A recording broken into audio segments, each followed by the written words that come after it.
గలతీయులకు రాసిన పత్రిక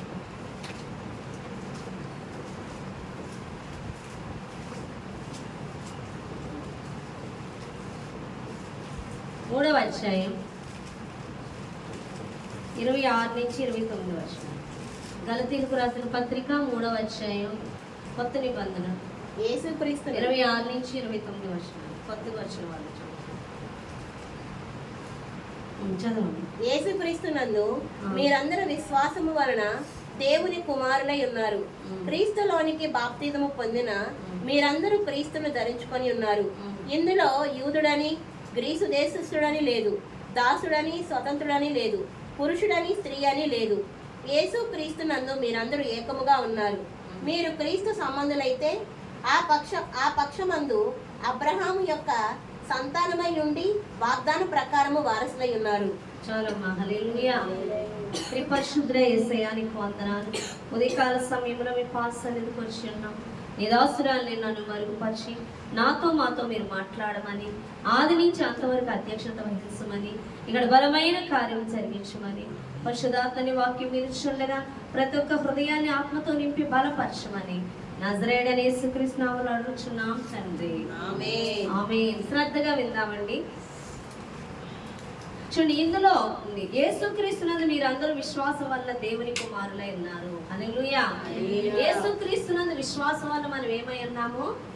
దేవుని యందు విశ్వాసమై ఉండడం వల్ల మనము ఆయన కుమారులమై ఉన్నామంట. అవునా కదా? హల్లెలూయా. హల్లెలూయా. విశ్వాసం వల్ల దేవుని కుమారులై ఉన్నారు. క్రీస్తులోనికి బాప్తిసం పొందిన మీరందరూ క్రీస్తును ధరించుకొని ఉన్నారు. బాప్తిసం పొందుకున్న మనం అందరం కూడా క్రీస్తుని కలిగి ఉన్నామంట. హల్లెలూయా. తర్వాత 29వ వచనం, మీరు క్రీస్తు సంబంధులైతే ఆ పక్షమందు అబ్రహాము యొక్క సంతానమైండి వాగ్దాన ప్రకారము వారసులైరి. హల్లెలూయా. మనము ఎప్పుడైతే యేసు ప్రభు వారి మీద విశ్వాసం ఉంచుతామో ఆయన బిడ్డలమై ఉంటామంట. క్రీస్తుని ధరించుకున్న వారం అవుతామంట. ఇంకోటి, ఆయన పక్షపు వారముగా అబ్రహాము యొక్క వాగ్దాన ప్రకారము ఆయన వారసులం అవుతాము అని చెప్తున్నాడు. హల్లెలూయా.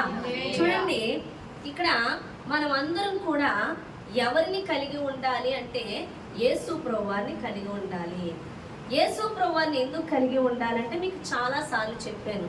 ఏం చెప్పాను అంటే, ఈ భూమి మీద ఆదాము అవ్వని యేసు ప్రభువారు సృష్టించి దీనిని మీరు ఫలించి భూమిని నిండించి అభివృద్ధి చెందించి, అవునా కదా? మీరు దీన్ని అభివృద్ధి చెంది మీరు దీన్ని ఏలుడి అని చెప్పాడు. అంటే అధికారం ఇచ్చాడు ఈ భూమి మీద.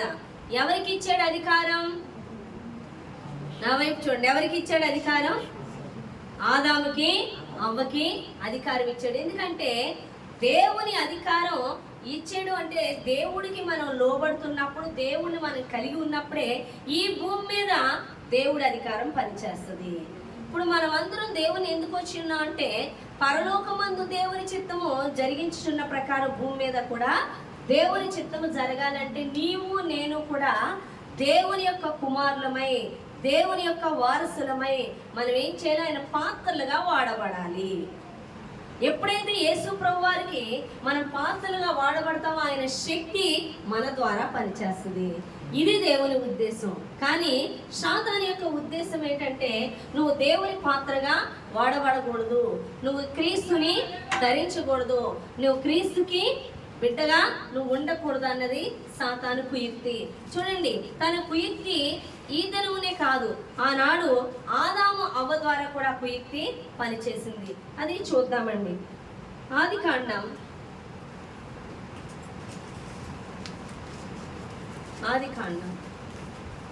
3వ అధ్యాయం 1వ వచనం నుంచి చూద్దాం. ఆదికాండం 3వ అధ్యాయం 1వ వచనం నుంచి. దేవుడైన యెహోవా చేసిన సమస్త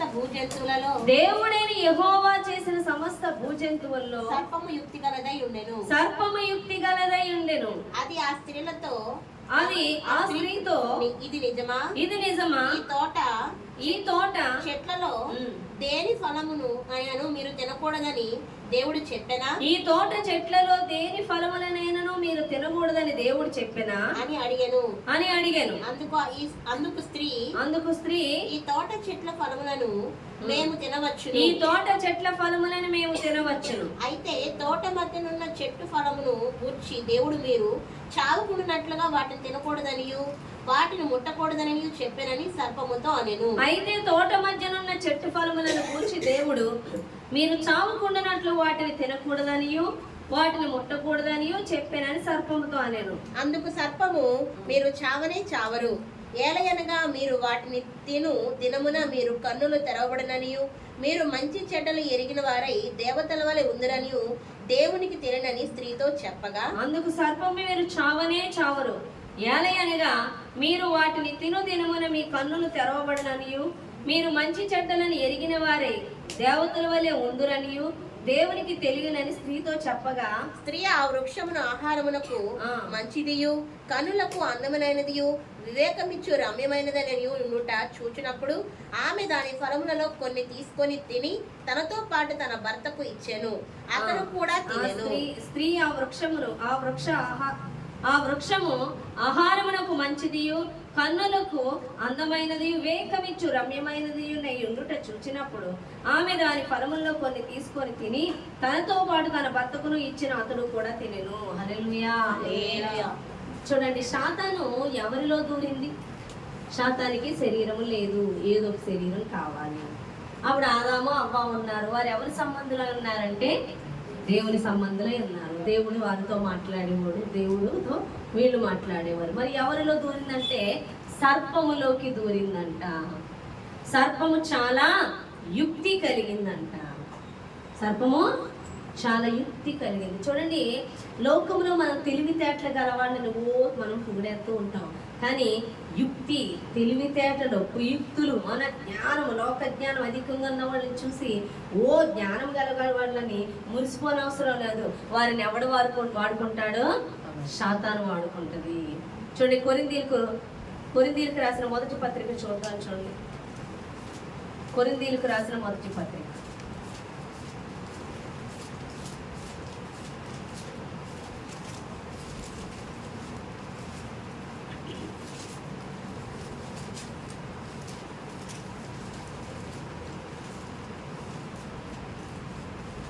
కొరింథీయులకు రాసిన మొదటి పత్రిక 1వ అధ్యాయం 26వ వచనం నుండి చదువుతున్నాను. చూడండి, కొరింథీయులకు రాసిన పత్రిక, మొదటి కొరింథీయులకు రాసిన పత్రిక 1వ అధ్యాయం 26వ వచనం నుండి, సహోదరులారా, మిమ్మును పిలిచిన పిలుపును చూడుడి. మీలో లోకరీతిని జ్ఞానులైనను ఘనులైనను గొప్ప వంశం వారినైనను అనేకులు పిలువబడలేదు. గాని ఏ శరీరియో దేవుని ఎదుట అతిశయించకుండానట్లు జ్ఞానులను సిగ్గుపరచుటకు లోకములో నుండి వెర్రి వారిని దేవుడు ఏర్పరచుకొని ఉన్నాడు. బలవంతులైన వారిని సిగ్గుపరచుటకు లోకములో బలహీనులైన వారిని దేవుడు ఏర్పరచుకొని ఉన్నాడు. ఎన్నికైన వారిని వ్యర్థము చేయుటకు లోకములో నీచులైన వారిని, తృణీకరింపబడిన వారిని, ఎన్నిక లేని వారిని దేవుడు ఏర్పరచుకొని ఉన్నాడు. హల్లెలూయా. ఎవరిని ఏర్పరచుకుంటాడంటే, ఎవరిని పిలుచుకుంటాడంటే, లోకము చూస్తే మనం ఎలా కనబడతామంట? వెర్రి వారిగా కనబడతాము. లోకంలో జ్ఞానులను ఏర్పరచుకోడు, లోకంలో ఘనులను ఏర్పరచుకోడు. ఎందుకంటే దేవుని ఎదుట అతిశయింపకుండానట్లు ఎవరిని ఏర్పరచుకుంటాడంట? వెర్రి వారిని. సాతాను ఎవరిని ఏర్పరచుకుంటుందంట? లోక జ్ఞానం ఎక్కువ కలిగిన వాడు. హల్లెలూయా. సర్పము చాలా యుక్తి గలదంట. కానీ సాతాను ఎవరిలోకి దూరింది? ఎవరిలోకి ప్రవేశించింది? అపవాదిలోకి ప్రవేశించింది. ఎక్కువ లోక జ్ఞానం గురించి మాట్లాడుతూ ఉంటారు. మీరు ఎవరితో అన్నా పరిచయం అవుతుంటే దేవుని మాట్లాడు. నాకు ఇది తెలుసు, నాకు అది తెలుసు, నేను ఇలా చేయగలను, నేను అలా చేయగలను, నాకు అంత తెలుసు, ఎంత తెలుసు అని అన్నీ కూడా ఏదో వాళ్ళకే తెలుసు అని జ్ఞానంగా మాట్లాడుతుంటే, అమ్మో వీళ్ళు ఎంతో జ్ఞానవంతులు, అన్నీ తెలుసు అనుకుంటాం. అవునా కదా? అన్నీ తెలిసిన వాడు ఎవరో? దేవుడేండి. అన్ని లోకంలో తెలియడం అవసరం లేదు, దేవుడు తెలియడం కావాలి. అవునా కదా? దేవుడికి సమస్తమో తెలుసు. కాబట్టి అన్నీ తెలిసిన దేవుడు మనకు కావాలి, కానీ మనకన్నీ తెలియడం కాదు. కాబట్టి ఇటువంటి వారిని అపవాది ఈజీగా వాడుకుంటాడు. అపవాదికి ఏ శరీరం కావాలంటే ఈ లోకంలో జ్ఞానవంతులైన వాళ్ళు శరీరం కావాలి. ఎంతో మంది జ్ఞానంగా చెప్తారు మేమే జ్ఞానవంతులు అని, కానీ వారు కూడా సాతానులకి చక్కగా వాడబడతారు అని దేవుడు మాట్లాడుతున్నాడు. కాబట్టి ఈ పాము ఏం చేస్తుందండి? సర్పము చాలా యుక్తి గలదై ఎవరితో మాట్లాడుతుంది? స్త్రీతో మాట్లాడుతుంది. ఏమని మాట్లాడుతుంది? దేవుడు చెప్పిన మాటలే తప్పని చెప్తుంది. నిజమా? పండు తినకూడదా? పండు తింటే చచ్చిపోతారా? పండు తింటే తప్పేంటి? ఆ చిట్టాడు ఎవడు నాటమన్నాడు? మానేచ్చాడు. నన్ను అడిగారండి కొన్ని క్వశ్చన్లు. కష్టపడి చెప్పేసారు సార్. చెట్టు ఎవడు నాటమన్నాడు? ఇలా తినేలాగా ఎవడు చేయమన్నాడు? తినేకి చెప్పించమని ఎవడు చెప్పాడు? అసలు పుట్టించమని ఎవడు చెప్పాడు? క్వశ్చన్లు ఎవరు వేస్తున్నారు? అపవాదిగా వేస్తున్నారు. అవునా కదా? మరి చెట్టు ఎందుకు వేయాలి? ఈ డిస్కషన్ అంతా ఎవరు చూస్తున్నారు? సాతానికి, సర్పానికి, అవ్వకి జరుగుతున్న డిస్కషన్ ఎవరు చూస్తున్నారు? దేవుడు చూస్తున్నాడా లేదా? చూస్తున్నాడా? అపవాదిలో ప్రవేశించడం చూస్తున్నాడు, అవ్వ ఆకర్షింపబడడం చూస్తున్నాడు, అవ్వ అక్కడికి వెళ్ళడం చూస్తున్నాడు, వీళ్ళిద్దరు డిస్కషన్ విన్నాడా లేదా? వినొచ్చి ఏమడుగుతున్నాడో చూడండి. ఆ పండు తిన్నాక ఏం జరిగింది? జాగ్రత్తగా వినండి. తనతో పాటు తన భర్తకి ఇచ్చిన అతడు కూడా తినను. 7వ వచనం, ఆదికాండం 3:7వ వచనం. అప్పుడు వారిద్దరి కన్నులు తెరవబడెను. వారు తాము దిగంబరులమని తెలుసుకొని అంజూరపు ఆకులు కుట్టి తమకు కచ్చడములుగా చేసుకొను. చల్లపూటన ఆదామును అతని భార్య తోటలో సంచరించుచున్న దేవుడైన యెహోవా స్వరము విని దేవుడైన యెహోవా ఎదుటికి రాకుండా తోట చెట్ల మధ్య దాక్కొనిగా దేవుడైన యెహోవా ఆదామును పిలిచి, నీవు ఎక్కడ ఉన్నావని. అందుకతడు, నేను తోటలో నీ స్వరం విన్నప్పుడు దిగంబరిగా ఉంటినని నీకు భయపడి దాక్కొంటినన్ను. అందుకైన, నీవు దిగంబరమని నీకు తెలిపిన వాడెవడు? నీవు తినకూడదని నేను నీకు ఆజ్ఞాపించిన వృక్షఫలములు తింటివా అని అడిగాను. అందుకు ఆదాము, నాతో ఉండుటకు నీవు నాకు ఇచ్చిన ఈ స్త్రీయే ఆ వృక్షమును కొన్ని నాకు ఈగా నేను తింటినన్ను. అప్పుడు దేవుడైన యెహోవా స్త్రీతో, నీవు చేసినది ఏమిటని అడిగా స్త్రీ, సర్పము నన్ను మోసపుచ్చినందున తింటున్నాను. అందుకు దేవుడైన యెహోవా సర్పముతో, నీవు దేవుని చేసినందున పశువులన్నింటిలో భూజంతువులన్నింటిలో నీ శపింపబడిన దానివై నీ కడుపుతో పాకుచు నీవు బ్రతుకు దినములన్నీ నీవు మన్ను తిందువు. మరియు నీకును స్త్రీకిని నీ సంతానమునకు ఆమె సంతానమునకు వైరము కలిగజేసేదను. అది నేను తల మీద కొట్టును, నీవు దాన్ని మడి మీద కొట్టుదు అని చెప్పాను. ఆయన స్త్రీతో, నీవు ప్రసవ వేదన నీ గర్భవేదన నేను మిక్కిలి హెచ్చించదనని, వేదనతో పిల్లలు కందువు, నీ భర్త ఏళ్ళ నీకు వాంచు కలుగును, అతడు నిన్ను ఏళ్ళని చెప్పాను. ఆయన ఆదాముతో, నీవు భార్య మాట విని తినవద్దని నీకు ఆజ్ఞాపించిన వృక్షఫలములు తింటూ గనుక నీ నిమిత్తము నేల శపింపబడి ఉన్నది. ప్రయాసముతోనే నీవు బ్రతుకు దినములన్నీ దాని పంట తిందువు. అది ముండ్ల తుప్పులను గచ్చపొదలను నీకు మొలిపించును. పొలములో పంట తిందువు. నీవు నేలకు తిరిగి చేరు వరకు నీ ముఖము చెమట కాచి ఆహారము తిందు. ఏలే అనగా నేల నుండి నీవు తీయబడుతూ గనుక నీవు మన్నే గనుక తిరిగి మన్నైపోదు అని చెప్పాను. ఆదాము తన భార్యకు అవ్వ అని పేరు పెట్టను. ఏలే అనగా ఆమె జీవము గల ప్రతిదానికి తల్లి. దేవుడైన యెహోవా ఆదామునకును అతని భార్యకును చర్మం చొక్కాలు తొడిగించి వారికి తొడిగించాను. హల్లెలూయా. ఇదంతా స్టోరీ చదివాను. హల్లెలూయా. ఎందుకని? ఆ పండ్లు తిన్నాక సమాధానాలు ఏమిస్తున్నారో చూడండి. ఇదంతా చూసాడు కదా దేవుడు. ఏది? ఆదాము అవ్వ పిల్లగానే దోపని పోయినట్టు పిలవగానే. ఎందుకు వారి పేరు? మేము దిగంబర్లం. మీరు దిగంబర్లు అని ఎలా తెలుసు? పండు తిన్నారా? ఒకవేళ నేను ఆజ్ఞాపించాను కదా తినొద్దని, తిన్నారా అంటే నేను తినలా, ఇగో నువ్వు ఇచ్చేవా నాకు అవ్వ. ఇప్పుడు అవ్వని అడిగితే అది ఆ సర్పం నన్ను మోసపుచ్చింది, నాది కాదు. హల్లెలూయా. అసలు ఈ సర్పంలోకి ఎందుకు దూరాలి? వీళ్ళు ఇంత పాపం చేసేది ఎందుకు చేయాలి అంటే జాగ్రత్తగా వినండి. ఎందుకు చేయాలో చెప్తా. హల్లెలూయా. మీకు మొదట్లోనే ఒక మాట చెప్పాను. ఏమనంటే మనం ఏమై ఉండాలి? క్రీస్తుకి పాత్రలమై ఉండాలి.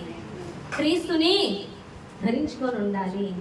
క్రీస్తుని కుమారులై ఉండాలి. క్రీస్తుకి అబ్రహాముకి ఇచ్చిన వాగ్దానాన్ని బట్టి మనం వారసులై ఉండాలి. అవునా కదా? హల్లెలూయా. ఇప్పుడు ఇవన్నీ కలిగి ఉండాలంటే మనం ఎవరికి లోబడి వారిగా ఉండాలి? దేవునికి లోబడి వారిగా, దేవుని ఆజ్ఞ అతిక్రమింపని వారిగా.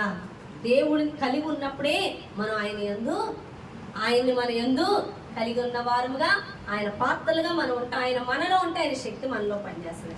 అంటే దేవుడు మన ద్వారా దేవుని రాజ్యం ఈ భూమి మీద కట్టడానికి అవసరమైన పాత్రగా మనం ఉండాలి అంటే మనం దేవుని పక్షపు వారిగా ఉండాలి. ఇలా దేవుని పక్షపు వారిగా మనం ఉండుటకు మనలోకి దేవుడు వచ్చి మన ద్వారా ఇక్కడ దేవుని రాజ్యాన్ని కట్టుటకు మనకి పరీక్ష అనుగ్రహిస్తాడు. ఈ పరీక్షకు వాడుకునేది ఎవడు అంటే దుష్టుడినే వాడుకుంటాడు. ఈ దుష్టుడు ఎవరిలో ప్రవేశిస్తాడు అంటే జ్ఞానుల్లోని, సంఘాల్లోని మెయినోళ్ళలో పనిచేస్తూ ఉంటాడు. హల్లెలూయా. అర్థమైందా? ఎందుకు సంఘాల్లో ప్రవేశిస్తారు? ఎందుకు అబద్ధాలు ఆడతారు? ఎందుకు మోసపు మాటలు మాట్లాడతారు? ఎందుకు వాళ్ళు దేవునికి వ్యతిరేకంగా పనిచేస్తారు అంటే దేవుడు చూడట్లేదా? ఆ మాటల నుంచి తప్పించేయడా? వాళ్ళని కాపాడేయలేడా అంటే కాపాడడం కాదు, అక్కడ నేను పరీక్షిస్తున్నాడు దేవుడు. సాతాను సర్పము ద్వారా మాటలు మాట్లాడుతున్నప్పుడు దేవుడు నన్ను తినొద్దన్నాడు, నేను తినను అంటదేమో అని ఎదురు చూస్తున్నాడు. కానీ ఆమె అలా చేయట్లేదు. దాని మాటలకు లొంగిపోయి దానికి అధికారం తన మీద ఇచ్చేసుకుంది. ఈ అధికారం అంతా కోల్పోయింది. అంటే దేవునికి చోటు ఇవ్వలేదు. ఎవరికి ఇచ్చింది? అపవాదికి. ఇప్పుడు పనికొచ్చే పాత్రలు అయ్యేరాళ్ళు అవలేదు. పైగా ఇంకో ఛాన్స్ దేవుడిచ్చాడు. ఏంటి ఆ ఛాన్స్ అంటే, మీరు ఎక్కడున్నారు? ఎందుకు దాక్కుంటున్నారు? ఏమైంది అంటే, పండు తిన్నారా? తిన్నామని కూడా చెప్పట్లే. పండు తిన్నారా? తిన్నాం. కానీ తప్పు మాదని ఒప్పుకుంటలే. ఎవరిదంట? ఆదాము ఒప్పుకుంటలే. ఎవరిదంట? అవ్వదంట. అవ్వెవరిదంటుంది? ఎందుకు ఛాన్స్ ఇచ్చాడు? నువ్వు ఒప్పుకొని తప్పు చేశాను, నేను పండు తిని తప్పు చేశాను, నీ ఆజ్ఞని అతిక్రమించాను, నన్ను క్షమించు ప్రభువా అన్నా సరే వాడుకుందాం చూస్తున్నాడు. చెప్తుందా? చెప్పట్లే. ఎవరి మీదకు దోసేస్తున్నారు? హల్లెలూయా. ఈరోజు దేవుడు సంఘానికి వస్తున్న ప్రతి ఒక్కరిని వాడుకోవాలి. దేవుడు వాడుకోకపోతే దెయ్యం వాడుకుంటుంది. అర్థమవుతుందా మీకు? దురాత్మకి వాడబడతారు. ఈరోజు ఎంతమంది దురాత్మలకి వాడబట్టలేదు. అనేక కార్యకలాపాలు ఎవరి ద్వారా జరుగుతున్నాయి? దురాత్మల వల్లే. వాడి చేత వాడబడితే నరకానికి వెళ్తారు. మనం ఎవరి చేత వాడబడాలి? దేవుని చేత వాడబడాలి. దేవుని పాత్రగా వాడబడాలి. దేవుడు మనలో పని చేయాలి. దేవుని శక్తి మన ద్వారా పని చేయాలి. దేవుని రాజ్యం ఇక్కడ కట్టబడాలి. అర్థమవుతుందా? కాబట్టి దేవుడు అంట ఎలాగ మనల్ని పరీక్షిస్తాడంటే, చూడండి, కీర్తన 12వ అధ్యాయం 6వ వచనం. కీర్తన 12వ అధ్యాయం 6వ వచనం.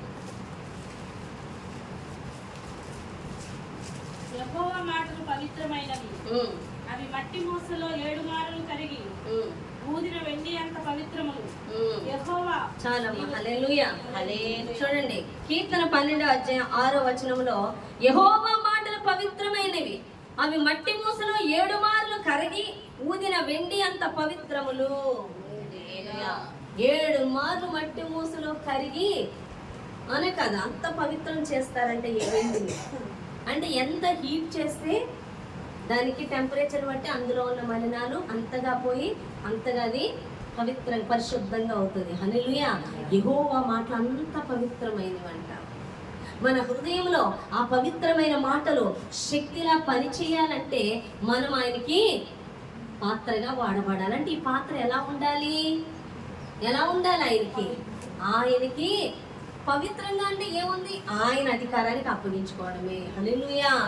ఆయన చెప్పింది వినడమే, ఆయనకి లోబట్టమే తప్ప అపవాదికి లోబడకూడదు. దేవునికి లోబడి ఉండడే, అపవాదిని ఎదిరించుడే. సంఘాల్లో ఎందుకు ఇటువంటి వారు లేపుతారంటే దేవుడే లేపుతారు. చెడ్డవారిని ఎవరు లేపుతారండి? దేవుడే లేపుతాడు. ఎందుకు అంటే మనల్ని ఏం చేస్తాడు? పరీక్షిస్తాడు. ఎంతగా మనం శాతానికి చోటిస్తున్నాం. ప్రతి మాట దేవుడు చూస్తాడు. చూసి మళ్ళీ ఎలా అడుగుతాడు తెలుసా? ఏం మాట్లాడతావో అని మనల్ని పరీక్షిస్తాడు. యాకోబు మోసగాడని తెలీదా? ఆశీర్వదించేటప్పుడు ఏమంటున్నాడు? నువ్వు ఎవరివి అని అడిగాడు. నేను యాకోబుని, సరిగా అది చెప్పు, అవునా కాదా? కయ్యను ఏమని అడిగాడు? హేబేలు ఎక్కడా అన్నాడు. హేబేలు చంపేశాడు, కప్పెట్టేశాడు. హేబేలు ఎక్కడా? నాకేం తెలుసు, నేనేమన్నా అతని కాపలాదారునా? అతని రక్తము నాకు మొరపెట్టుతుంది అని దేవుడు మాట్లాడు. సమాధానం చూస్తాడు.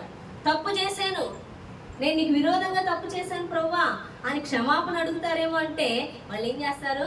తిక్క సమాధానాలు చెప్తారు.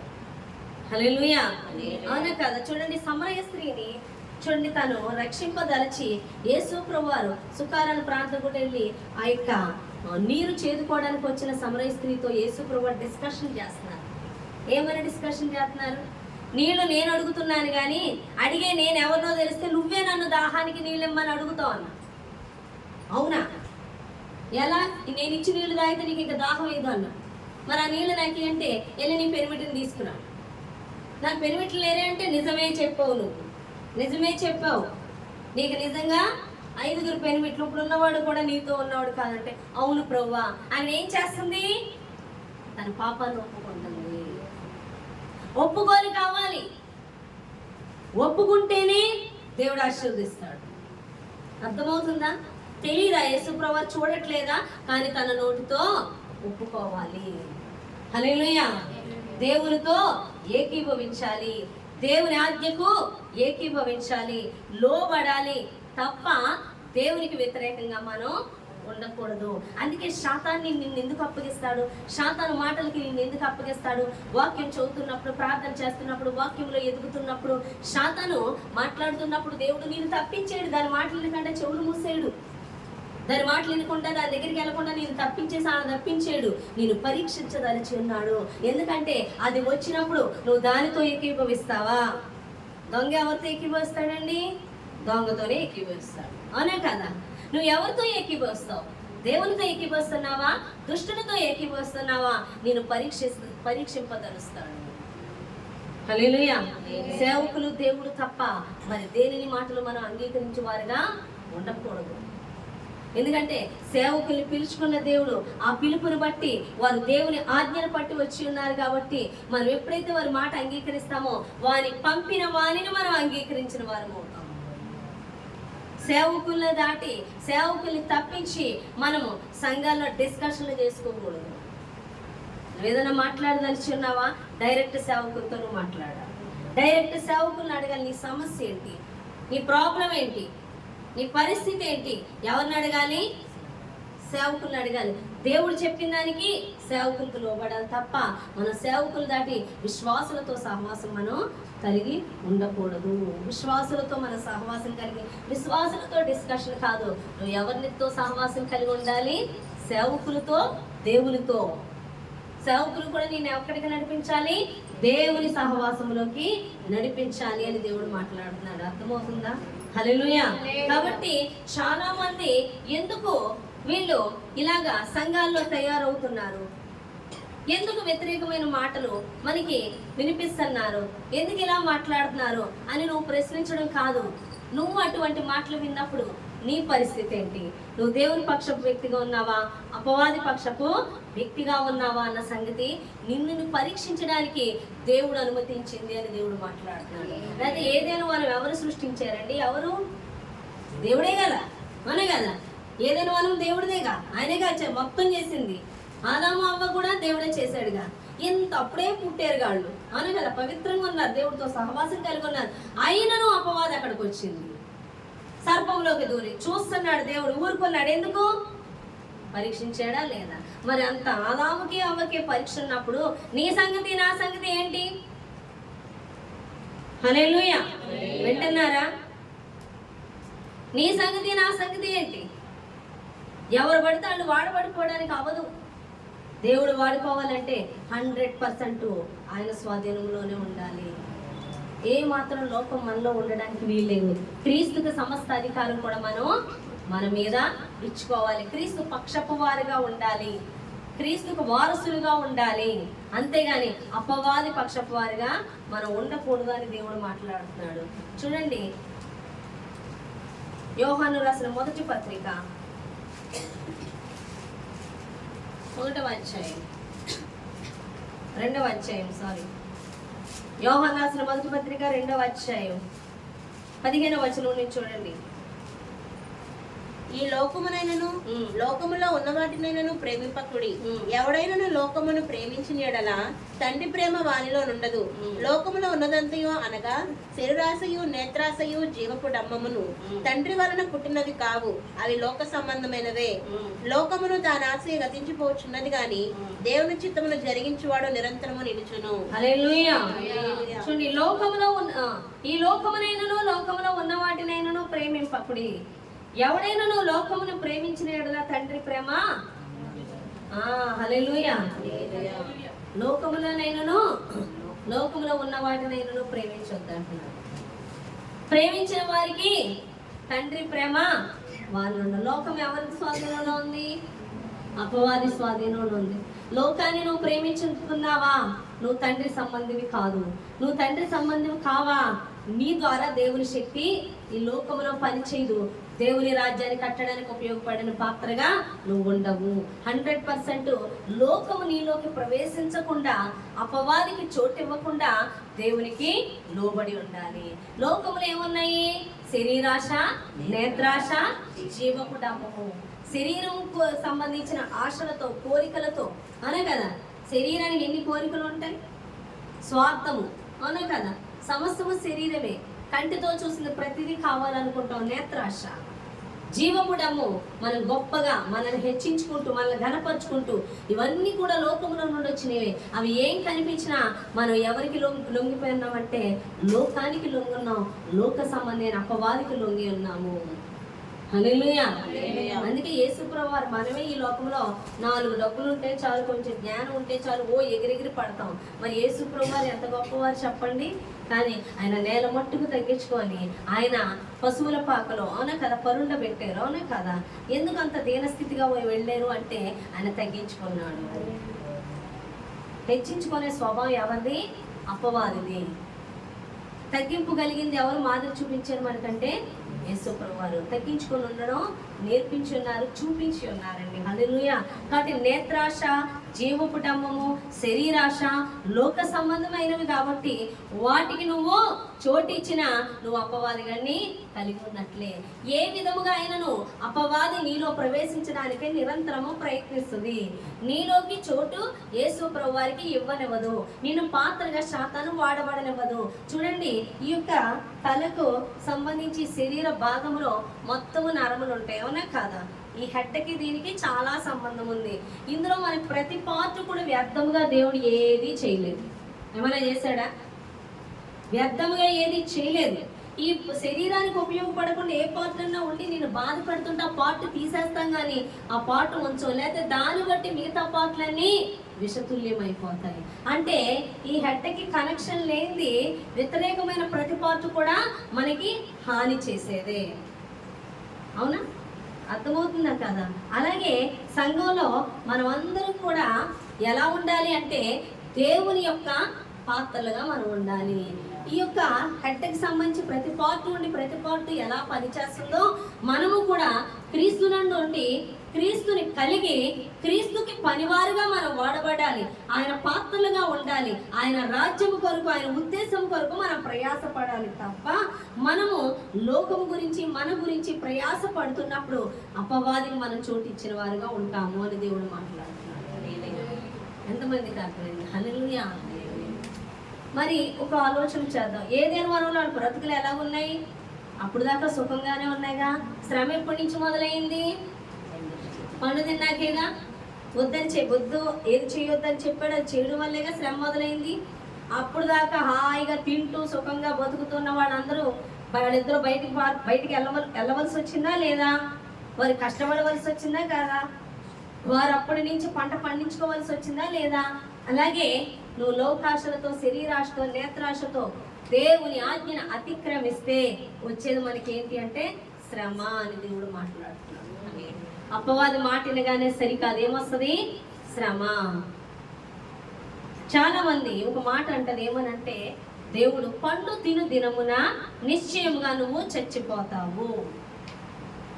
చచ్చిపోతావంటే ఏం ఆలోచిస్తారు? చచ్చిపోలేదుగా ఆదామవ్వ, అవును కదా, చక్కగా బతికేరుగా 1000 సంవత్సరాల దాకా. అవునా కదా? మరి ఎందుకు చచ్చిపోలేదు అంటే, చచ్చిపోయింది శరీరం కాదు, ఆత్మీయ స్థితి చచ్చిపోయింది. ఏం చచ్చిపోయింది? ఆత్మీయ స్థితి చచ్చిపోయింది. మనం ఎప్పుడైతే దేవుని ఆజ్ఞను అతిక్రమిస్తామో పండేమవుదు ఆజ్ఞను అతిక్రమించడం అంటే అపవాదికి అధికారం ఇచ్చేసుకోవడం. ఎప్పుడైతే అపవాది నీలో ప్రవేశించిందో ఇక దేవునికి హృదయంలో నీకు చోట్లేదు. నీ ఆత్మ చనిపోయింది. మన ఆత్మ ఎప్పుడు బ్రతుకుతుంది చెప్పండి? ఎవరికి చోటిస్తే బ్రతుకుతుంది? యేసుకి. ఎందుకంటే యేసు నేనే జీవాన్ని అంటున్నాడు. నీ ఆత్మ బ్రతుకున్నట్లు ఎవరికి చోటు ఇవ్వాలి? నువ్వు ప్రతిదినం యేసుకు లోబడి యేసు చెప్పింది చేస్తుంటే నీవు ఆత్మలో జీవిస్తూ ఉంటావు, బ్రతుకుతూ ఉంటావు. అవునా? మీకు ఒక విషయం చెప్పనా, రోజుకి ఆహారం తింటున్నారా లేదా? అవునా కదా? తినకపోతే ఏమవుతాం? చస్తాం. అవునా కదా? అవునా? ఆహారం తినాలంటే బ్రతుకుండాలి, బ్రతుకుండాలంటే తినాలంటే బ్రతుకుండాలి. అవునా కదా? యేసుని అంగీకరించాక నువ్వు పుట్టిన నువ్వు ప్రతిదినం ఏం తినాలి? ఆహారం తినాలి. ఏ ఆహారం తినాలి? క్రీస్తుకు లోబడే ఆహారం తినాలి. ఎప్పుడైతే అపవాదికి లోబడే ఆహారం తింటావో ఏమైపోతుంది? పిల్లలు తినకూడని ఆహారం తింటే ఏమైపోతారు? చనిపోరా? పిల్లలు తినగలిగే ఆహారము, తినే ఆహారమే పెట్టాలి, కానీ తినకూడని ఆహారం పెట్టచ్చా? పెట్టకూడదుగా. ఇప్పుడు మనం ఏ ఆహారం తినాలి? మన ఆత్మను బతకాలంటే, మన ఆత్మీయ జీవితం వృద్ధి చెందాలి, మన ఆత్మ దేవుని ఆత్మస్వరాన్ని వినాలి, మన ఆత్మ దేవుని పాత్రగా వాడబడినట్లుగా మన దేహాన్ని లొంగదీయాలి అంటే మనము ఎవరి మాట వినాలి? యేసు చెప్పినది వినాలి, చెయ్యాలి. అప్పుడు మనం క్రీస్తుని ధరించుకున్న వారుగా ఉంటాము. ఈ వినకుండా చేసి ఆయన పాత్రగా కాకుండా జీవం లేని వాళ్ళుగా చేసేసే పని ఎవరిది? సాతానుది. నువ్వు ఈ దినం వరకు దేవుని మాట విన్నావు, ఈ దినం వరకు దేవునితో కనెక్షన్ ఉంటుంది. నువ్వు ఎప్పుడైతే అపవాది మాట వింటే ఆ క్షణమే కనెక్షన్ పోతావు. జాగ్రత్తగా వినండి ఈ మాట. మీరు ఈ దినం వరకు దేవుని మాటని, రేపు దేవుని మాట లేదనుకో కనెక్షన్ తెగిపోద్ది, నేత్రాలు మూసుకుపోతాయి. ఎప్పుడైతే పండు తిన్నారో తినక ముందు వరకు సహవాసం ఉందా లేదా? తిన్నాక ఎక్కడ పోవాల్సి వచ్చింది? నేత్రాలు మూసుకుపోయాయి. అర్థమవుతుందా? ఆత్మీయత, మహిమ కోల్పోయారు, అభిషేకాన్ని కోల్పోయారు. అర్థమవుతుందా మీకు? అలాగే దేవుని ఆజ్ఞను నువ్వు ఎంత దేవునికి లోబడుతుంటావో అంతగా నువ్వు ఆత్మీయ ఆహారం తినే వ్యక్తిగా ఉంటావు. నువ్వు దేవుని యొక్క శక్తిని కలిగి ఉంటావు, దేవుని పాత్రగా వాడబడతావు అని దేవుడు మాట్లాడుతున్నాడు. అర్థమవుతుందా? హల్లెలూయా. కాబట్టి మనం ఎవరికి లోబడాలంటే దేవునికి లోబడాలి. మన ఆత్మ జీవించినట్లుగా, మన ఆత్మ జీవించి ఆత్మ దేవునితో సహవాసం కలిగి ఉంటున్నట్లుగా ఆయన పాత్రగా మనం వాడబడి ఈ భూమిని దేవుని రాజ్యం కొరకు, దేవుని కొరకు స్వతంత్రించుకున్నట్లుగా మనం వాడబడాలన్నది దేవుని ఉద్దేశం. కాబట్టి యేసు ప్రభు దగ్గరికి వస్తాం, చర్చికి వచ్చేసాం, ప్రార్థన చేసేసుకున్నాం, బాప్తిసం తీసేసుకున్నాం, పరలోకం వెళ్ళిపోతాం అనుకుంటారు. చాలా మంది చెప్తారు, ఏమో నాకు బైబుల్ అలా చెప్పలేదు, మరి అలాంటి ఆప్షన్ ఏమన్నా ఉందేమో, క్రీస్తునందు విశ్వాసం ఉంచితే పరలోక రాజ్యం వెళ్ళిపోతాం అంటారు. అవును కదా? యేసుని నమ్ముకుంటే చాలు పరలోక రాజ్యం వెళ్ళిపోతాం అంటారు. మరి విశ్వాసానికి పరీక్ష ఉంటుందా లేదా? ఉంటుందా? సాతాను ఏం చేస్తుంది? నీ విశ్వాసాన్ని దొంగిలించడానికి దేవుని మాట మీద నమ్మకం, విశ్వాసం ఉంచకుండా అపవాది విత్తనాలు వేయడానికి వస్తుందా లేదా? అక్కడికి కూడా అపవాదికి వచ్చినప్పుడు నువ్వు విశ్వాసం దేవుడి మీద ఉంచుతావా, అపవాది మీద ఉంచుతావా అన్నది చూస్తాడా లేదా? మరి అపవాది చెప్పిందా నువ్వు చచ్చిపోవు పండు తింటే అని? దాని మాట నమ్మింది, కానీ నిశ్చయంగా చచ్చిపోతావు అన్న మాట దేవుడిది నమ్మిందా? ఎవరి మాట మీద నమ్మకం ఉంచింది? అవ్వా యేసుప్రభుని నమ్మితే చాలు వెళ్ళిపోతాం పరలోక రాజ్యం అని ఎన్ని విషయాల్లో శాతాన్ని నిన్ను ప్రలోభ పెడితే నువ్వు పడిపోయి ఉన్నావు ఒకసారి చూసుకో. అర్థమవుతుందా? ఎన్ని విషయాల్లో మాటికి పడిపోతున్నావు, ఎన్ని విషయాల్లో క్రీస్తుకు పాత్రగా ఉంటున్నావు. ఎందుకు శాతాను వస్తాడు? పరీక్షిస్తాడు. నువ్వు ఎవరి సంబంధి, నువ్వు ఎవరికి లోపడుతున్నావు, పరీక్ష నిమిత్తం ఖచ్చితంగా వస్తాడు. మనకేనా వచ్చాడు? యేసుప్రభువుకి రాలేదా? వచ్చాడా లేదా యేసుప్రభు? మనకైతే శరీరాల్లో దూరం రావాలి, డైరెక్ట్ వచ్చాడా లేదా? అలా కదా, డైరెక్ట్ వస్తారు. ఆత్మలు ఎదుగునోళ్ళు కూడా డైరెక్ట్ మాట్లాడతాడు, ఈజీగా మాట్లాడతాడు. అలాగే యేసుప్రభువుతో మాట్లాడాడా లేదా? నువ్వు దేవుని కుమారుడు అయితే ఈ రొట్టెను ఈ రాళ్ళ రొట్టెగా మార్చి, దేవుని కుమారుడు అయితే నువ్వు పైనుంచి దూకేయి, నీ దేవదూతలు వచ్చేది ఏంటి? దేవునికి విరోధంగా ఇతన్ని హెచ్చిస్తున్నాడు.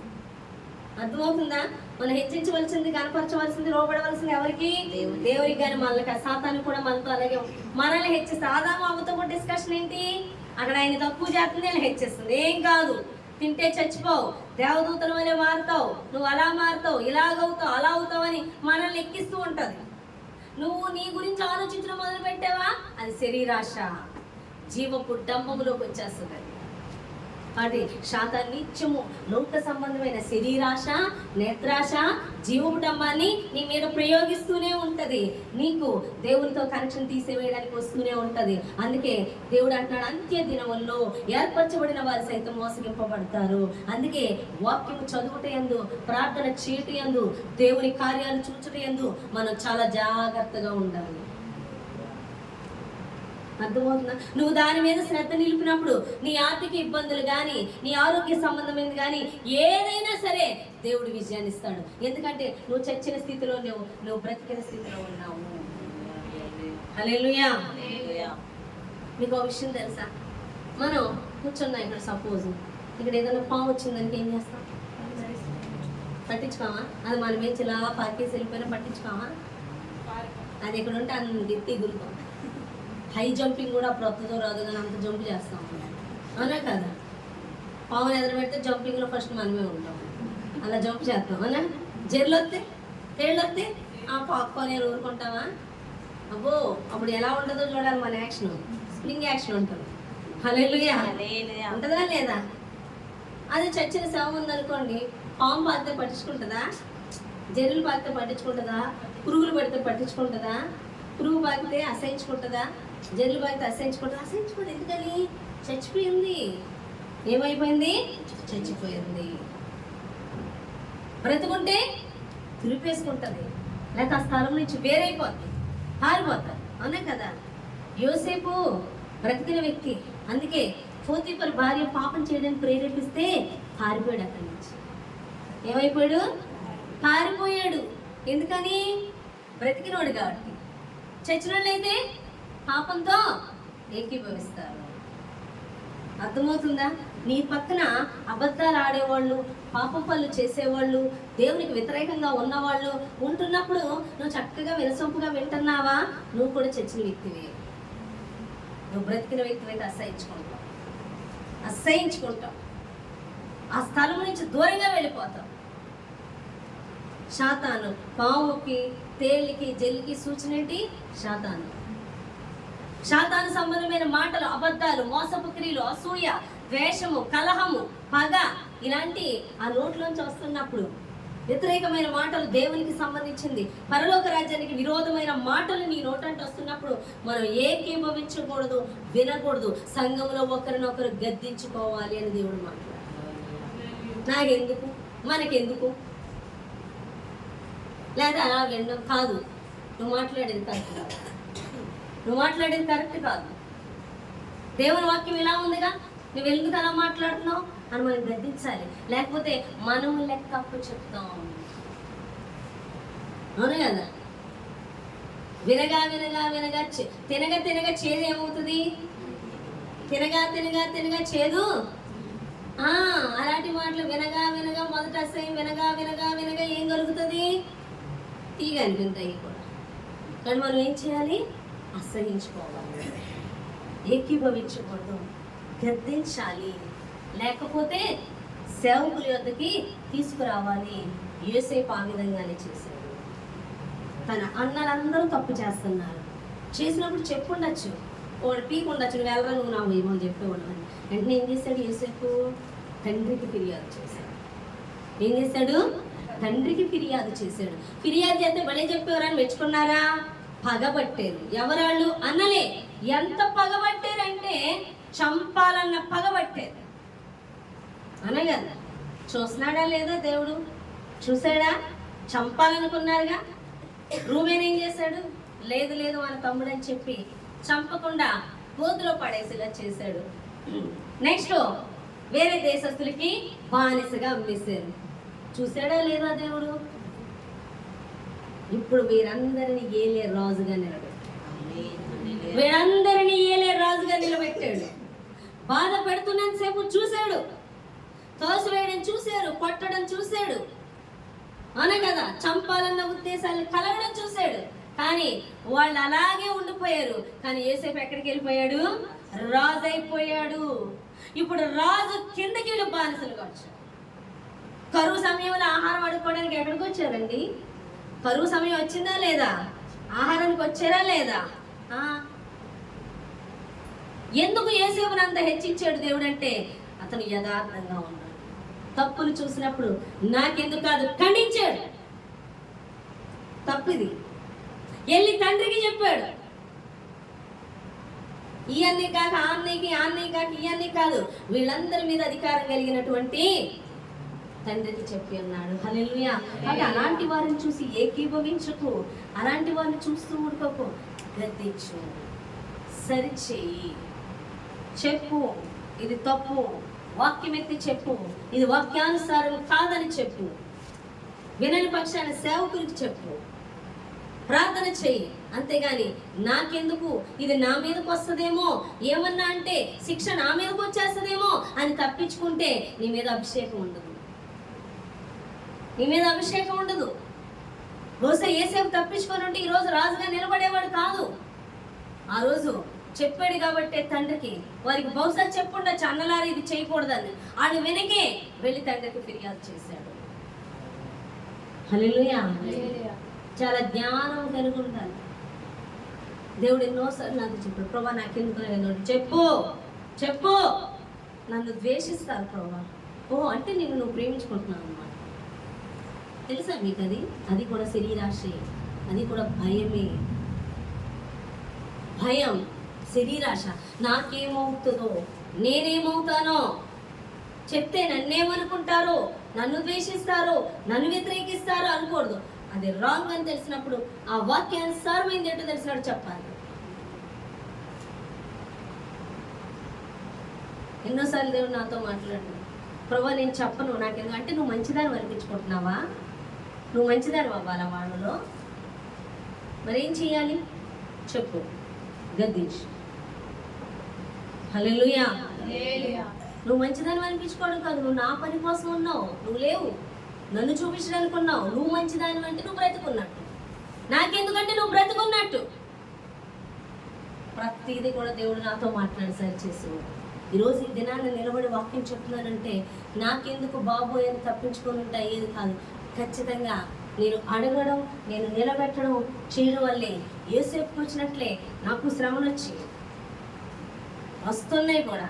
అయినను ఎంత వస్తున్నాయో అంత అభిషేకం దిగుతుంది. హల్లెలూయా. తప్పించుకుని వారికి ఉండకూడదు, నిలబడేవారుగా ఉండాలి. నాకెందుకు కాదు, దేవుని మాటగా గద్దించే వ్యక్తిగా ఉండాలి. అప్పుడే అభిషేకం ఊరికనే వచ్చేది. ప్రతి పనిలోని దేవుని యొక్క వాక్యము 2 అంచెల పొదలు గల ఖడ్గం అన్ని వైపులా సరి చేసేస్తూ వచ్చేస్తుంటాడు. అన్నిటికీ ప్రతి దానిలో కూడా లోబడే దాన్ని బట్టి అభిషేకం దిగుతూ ఉంటుంది. పోగొట్టుకోకూడదు, వచ్చిన ఛాన్స్ పోగొట్టుకోకూడదు. అభిషేకం సంపాదించుకోవాలి. దావీదు గిన్నె నిండి పొంగి పొర్లిపోతుంది. గిన్నె నిండడంతో కాదు, నీ గిన్నె నిండి పొంగి పొర్లిపోవాలి. ఆ అభిషేకం ఎక్కడి దాకా వెళ్ళాలి? హల్లెలూయా. నిద్రపోతున్న వారు కూడా చెప్పండి హల్లెలూయా అని. కళ్ళజోడు పెట్టుకుంటలే, కనబట్లేదు. హల్లెలూయా. ఎవరి మీద పొంగాలి అభిషేకం? మీ అందరినీ మసుకొచ్చింది బాగా. మీరు నైట్లు నిద్ర లేక, ఆదివారం నైట్ నిద్ర ఉండదు, మసక బాగా వస్తుంది. ఇప్పుడు బాగా కనబడుతున్నాను. నిద్రపోతున్నారా? బోరు కొడుతుందా? అమ్మో నా వాక్యం బోరు కొడుతుందండి. నేను అయిపోయి చెప్తారు ఎవరైనా? పిలుస్తాను వాక్యం ఇప్పుడు దాకా ఏం చెప్పాను?